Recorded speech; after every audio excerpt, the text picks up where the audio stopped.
జనసేన అధినేత power star Pawan Kalyan గారు ప్రస్తుతం ఆంధ్రప్రదేశ్ రాష్ట్ర రాజకీయాల్లో కీలకంగా వ్యవహరిస్తున్న విషయం మనకందరికీ తెలిసిందే. ముఖ్యంగా ఎన్డీఏ కూటమిలోకి టీడీపీ బీజేపీ రావడానికి సర్వశక్తులు ప్రయత్నించారు పవర్ స్టార్ పవన్ కళ్యాణ్ గారు. ఇకపోతే పవన్ కళ్యాణ్ గారు పిఠాపురం నుంచి పోటీ చేస్తున్న విషయం మనకందరికీ తెలిసిందే. ఆయన ఎన్నికల ప్రచారానికి కూడా సిద్ధమవుతున్నారట.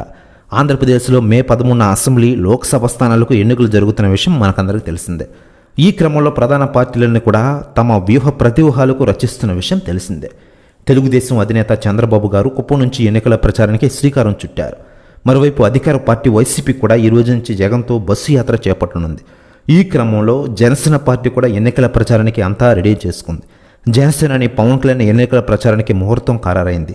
మార్చి 30 నుంచి రాష్ట్ర వ్యాప్తంగా పవన్ కళ్యాణ్ ఎన్నికల ప్రచారంలో పాల్గొంటారని జనసేన పార్టీ ఒక ప్రకటన వెల్లడించింది. పవన్ తాను పోటీ చేస్తున్న పిఠాపురం అసెంబ్లీ నియోజకవర్గం నుంచి ఎన్నికల ప్రచారానికి శ్రీకారం చుట్టున్న విషయం తెలిసిందే. జనసేన ముఖ్య నాయకులతో సమావేశమైన పవన్ కళ్యాణ్ ఈ మేరకు నిర్ణయం తీసుకున్నారు. పవన్ కళ్యాణ్ 3 విడతల్లో ఎన్నికల ప్రచారం నిర్వహించనున్నారట. ఇక తెలవడగా పవన్ కళ్యాణ్ గారి పిఠాపురం ఎంట్రీ మాత్రం గ్రాండ్ లెవెల్లో ఉంటుందట. అందుతున్న సమాచారం ప్రకారం పవన్ కళ్యాణ్ గారు దాదాపు 10,000 బైకుల ర్యాలీతో వారాహి వాహనంతో గ్యాంగ్ ఎంట్రీ ఇవ్వనున్నారట పిఠాపురానికి. దీంతో ఆంధ్ర దద్దరిలోనుందట.